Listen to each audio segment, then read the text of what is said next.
Sir, my name is Charmi. I am from SRM University. Sir, first of all, I want to tell that you are such a great visionary leader.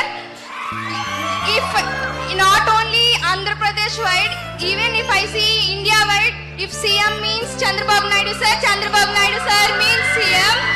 My family, my village, our district, everything. I am from Vijayanagaram district, Kalpithanagaram Mandal, Dolpalam village. We are very grateful to you, and I finally want to conclude that please be our CM not only for this 5 years, 10 years, 15 years.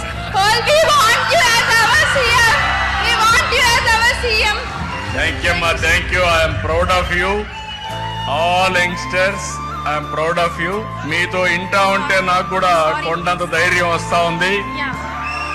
ఎప్పుడు కూడా youngsters లో imagination ఎక్కువ ఉంటుంది, youngsters లో visualisation ఎక్కువ ఉంటుంది. Age అయ్యే కొద్దికి ఆలోచన కూడా తగ్గిస్తారు. మీ అందరూ కూడా ఆస్పిరేషన్ ఏజ్ ఇది. ఆస్పిరేషన్ ఏజ్ లో మీరు ఏం కావాలనుకుంటున్నారు విజువలైజ్ చేస్తా ఉంటారు. మీరు విజువలైజ్ చేసేటి అన్ని కూడా నేను ఆలోచించి మీ అందరి విజన్ కలిపి నేను ఆలోచిస్తున్నా. మీ అందరి భవిష్యత్తు వండర్ఫుల్ ఫ్యూచర్ ఉండేదానికి ఏం చేయాలనో అలాంటి ఎన్విరాన్మెంట్ క్రియేట్ చేసే బాధ్యత నాదని మిమ్మల్ని అందరికి విజ్ఞప్తి చేస్తున్నాను.